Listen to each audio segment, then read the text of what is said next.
Hi, this is Cheryl with Peace and Power Movement Services. I wanted to share a little bit about, my story, a little bit about myself and how I've come to work with movement, for myself personally and with my clients. And, in looking back, I think really I had difficulties with my movement much earlier than I expected to. So I remember being in my 30s and I lived in an apartment where I had to go downstairs every day to go down to the kitchen. And I literally couldn't walk down the steps easily. I had to go step by step in the morning because my ankles were so stiff that until they warmed up, I couldn't move freely. And, that was kind of surprising to me because I've always been active, walking and cycling. I trained karate when I was in my 20s, paddling, working out of the gym. I've always done something to stay active, but I've really, even, since my 30s, I felt old before my time. And I realized that, my regular workout really was sitting more than the times I was in activity. And just by sitting as much as I did, as I tried to build my career, like I was coming into this regular feeling of being stiff and losing that sense of ease and comfort in my movement that I had when I was younger. And so this really came to a head when I started my leadership role. I worked as a dean at a 2-year college. And so, in this time of building my career, I sat even more. And I really lost connection with my body. And so I started a regular practice. It was a Pilates practice. And looking back, Pilates was a way that I opened up the black box of my movement. So I learned a lot of things about coordination and about, just how to sense myself. But, and I started to really learn how to move myself more intentionally, which was really awesome. But that was really the point when I started to learn from movement. And so, in addition to learning the kinds of things you would accept, like coordination and strength and stamina, flexibility, I started to really learn things about myself through my movement practice. So, when I trained karate in my 20s, I learned that I had a kind of intensity that for the first time karate really fed for me. And that when I don't have a certain intensity in a practice in my life, I tend to fall into depression. So it was a way to learn about myself and how to order myself in how I lived and how I practiced so that I could really have a more healthy life. But I have to say that I had a kind of almost mountaintop experience when I started to train Aikido. And I was age 46, so I didn't start this young, even though I had been drawn to the art for a long time. And, I had this experience of course, starting it. I can't say I was very good at it. I really didn't know how to roll. I got dizzy a lot. And I struggled to do the training at the beginning. I took several months of just working on basic conditioning so I could train, and discovered things like the left side of my body is so much less coordinated than the right side of my body. And so, I was clumsy and, I ached the next day. But I found something that I really didn't expect to find. And even though it was difficult at the beginning, I felt this joy. I felt this joy in movement. It was like a reasonable level of joy given my beginner skills. So that was a huge surprise for me. And about 6 months in, I was practicing twice a week and I hit this wall. And I remember, it was August, and I hurt everywhere, sore all the time. So I'd drag myself to work. I'd drag myself to Aikido practice. And, you know, I would feel this joy on the mat. And then, you know, and I would start to move in a way I didn't even know was possible. And then I would drive home and I could hardly get out of the car. I'd drag myself in. I was just so stiff and so sore. And, you know, that stiffness would last until the next class, and then this cycle would repeat. And in this month, I remember I thought about quitting every single day. I told myself things like, I'm much too old to learn Aikido. I'm not athletic. I'm never going to be fit enough to do this. You know, I should just give up. But two things stopped me from quitting. And so the first was a quote that inspired me to keep going. My teacher, Brad Schultz, had self-published a little book called Martial Arts Quotes, you know, an inspiration for the modern warrior. And I was, you know, flipping through it, and there was a quote from Chuck Norris that said, you know, a lot of people give up just before they're about to make it. So you never know when that next obstacle is going to be the last one.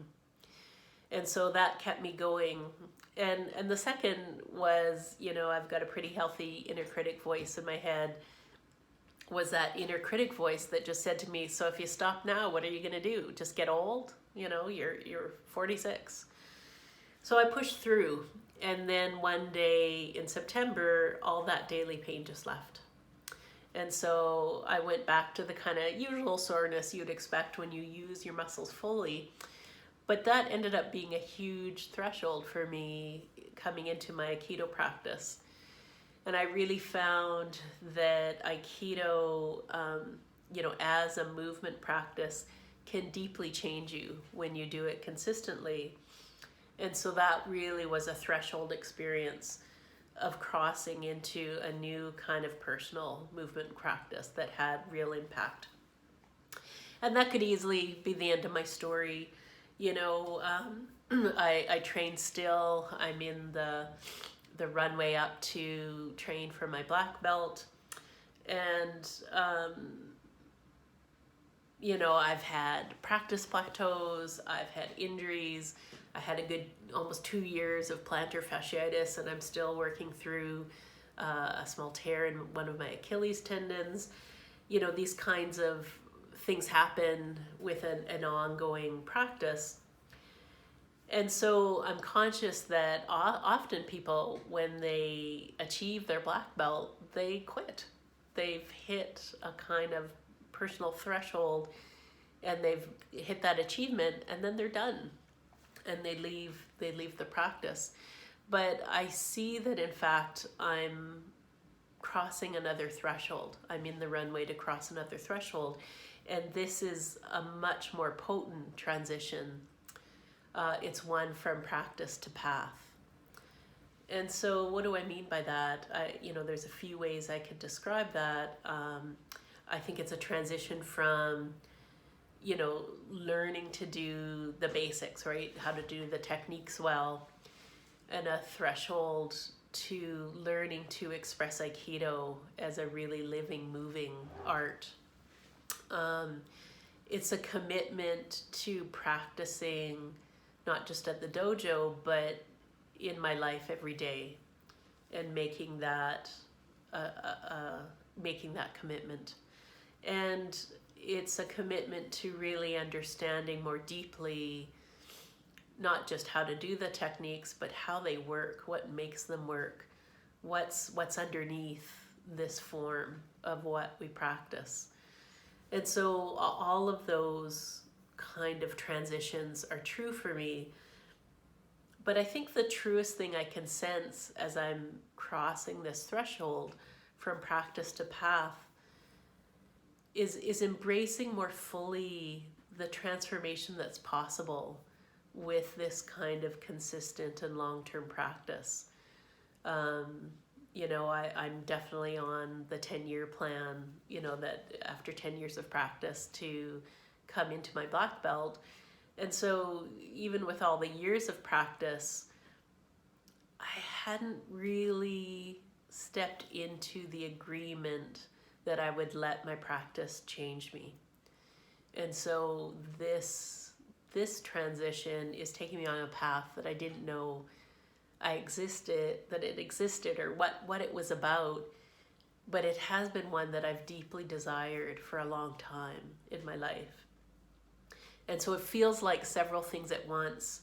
On a physical level, I'm literally changing my own tissues, how my muscles and tendons, my bone alignment, my fascia being more elastic, more alive, and finding my body's becoming a better conduit for my intention and directed energy, which is amazing. It feels amazing to do. And I'm really learning to live with a level of energy and stamina I really haven't known since I was a child. And it's also, I would say, being in a process of becoming. And I can't really tell you what's next, because each kind of new aha moment is a discovery of what I can be that then changes what I can do. And so I know they say, you get out what you put in. And in shifting from practice to path, the thing I can say is it's only asking for all of me. And it's something, quite frankly, I've resisted for a long, long time. But the rewards I see for this kind of commitment feel juicy, they feel precious to me.